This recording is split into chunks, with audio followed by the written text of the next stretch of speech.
একাদশী ব্রত পালন করলে স্বামীর অমঙ্গল হয়। সধবা নারীরা একাদশী ব্রত পালন করতে পারবে না।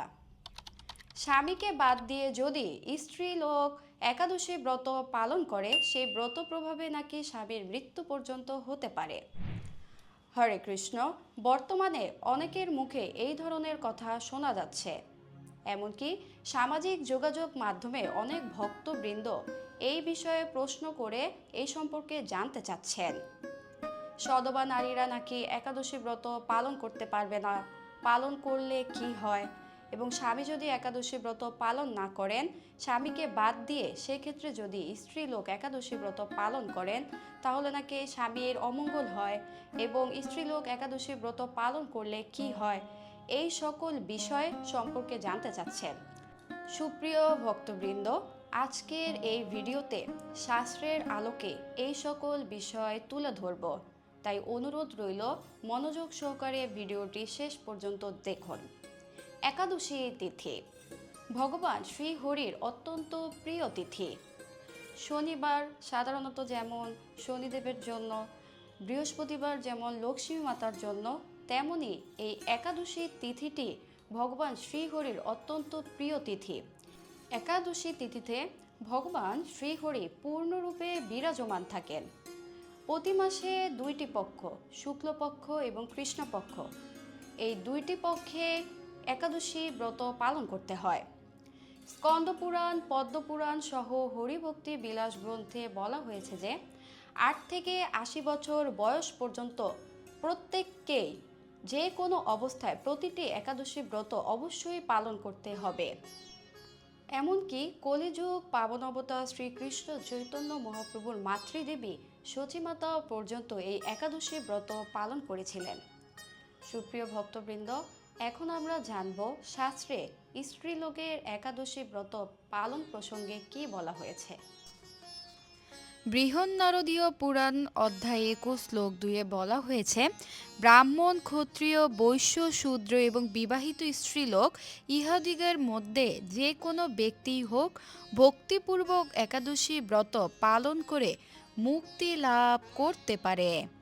পদ্মপুরাণের স্বর্গখণ্ড অধ্যায় 44 শ্লোক 76 থেকে 78 বলা হয়েছে যে স্ত্রী পতিসহ একাদশী ব্রত করে সে সুপুত্রা স্বামী সুভাগা হয়, মরণান্তে হরিগৃহ বৈকুণ্ঠে যায়। দ্বিজশ্রেষ্ঠ, একাদশীতে ভক্তিভাবে যে জন হরির অগ্রে প্রদীপ দান করে তাহার পুণ্যের সংখ্যা নাই, অর্থাৎ অগণিত পুণ্য লাভ করে। আর যে স্ত্রী স্বামীর সহিত একাদশীতে রাত্রি জাগরণ করে সে চিত্রকাল পতিসহ হরির নিকেতনে বাস করে। পদ্মপুরাণের ব্রহ্মখণ্ড 5:19 বলা হয়েছে যে যে নারী স্বামীর সাথে একাদশী ব্রত করে সে জন্মে জন্মে স্বপুত্রা ও স্বামী সুভগা হয়। পদ্মপুরাণে ত্রিয়া যোগসার অধ্যায় 22 শ্লোক 105 বলা হয়েছে, যে নারী স্বামীর সাথে একাদশী ব্রত করে সে জন্মে জন্মে সুপুত্রা ও স্বামী সুভোগা হয়। আর যে নারী স্বামীর সঙ্গে জাগরণানুষ্ঠান করে সে স্বামীর সাথে বৈকুণ্ঠ ধামে অবস্থান করে। পদ্মপুরাণের উত্তরখণ্ড 48:4 বলা হয়েছে, কোনো দুর্ভাগা স্ত্রী যদি একাদশী ব্রত আচরণ করেন তিনি সৌভাগ্য লাভ করেন। এই একাদশী ব্রত সর্বলোকের ভক্তি মুক্তি প্রদায়িনী, সর্বপাপ হারিণী ও গর্ভবাস নিবারিণী। বিষ্ণু ধর্মোত্তর হরিভক্তি বিলাস 12:47 বলা হয়েছে, পুত্র, ভার্যা, পত্নী ও স্বজনবর্গের সহিত ভক্তিযুক্ত হয়ে উভয় পক্ষের একাদশীতে উপবাস কর্তব্য।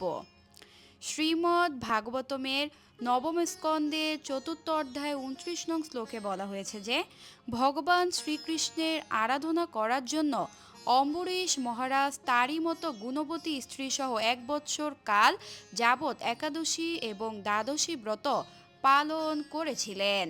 স্কন্দপুরাণ বিষ্ণুখণ্ড কার্তিক মাস মাহাত্ম্যে বলা হয়েছে, শ্রীকৃষ্ণ সত্যভামাকে বললেন, চন্দ্রের পত্নী গুণবতী জন্ম হইতে মরণ পর্যন্ত একাদশী ব্রত ও কার্তিক মাস ব্রত এই দুই ব্রত সম্যক রূপে আচরণ করেছিলেন।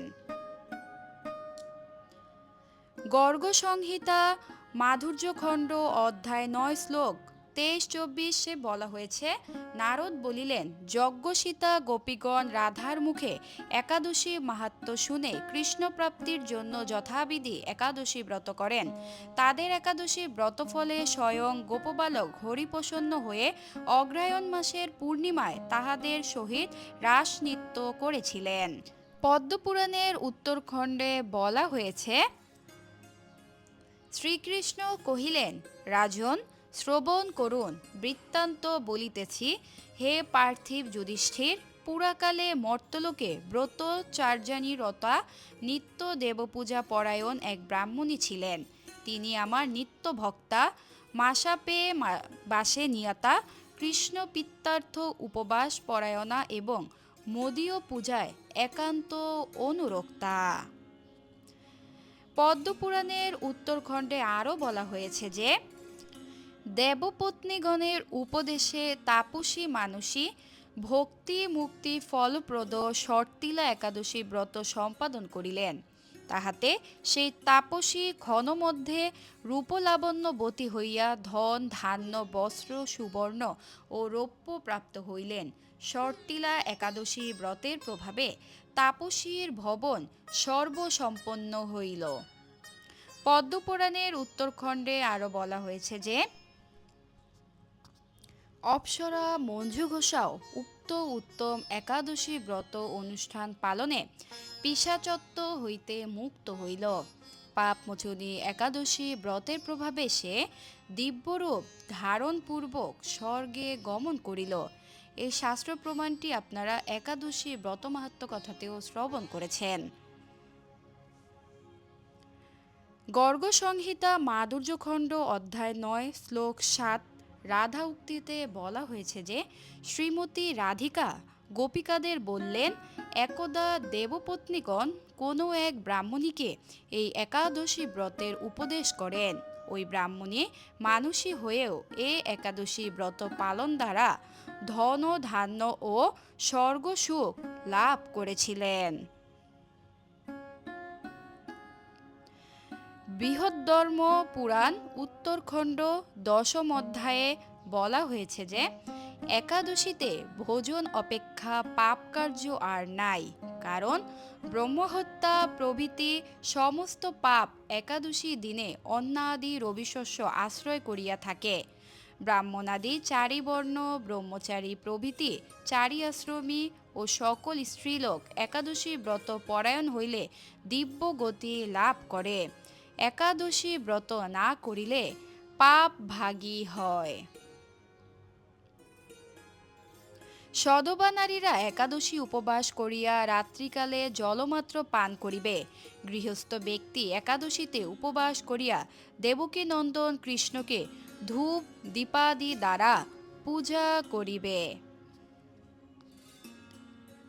সুপ্রিয় ভক্তবৃন্দ, আশা করি আপনাদের মনে এই বিষয়ে আর কোনো প্রশ্ন নেই।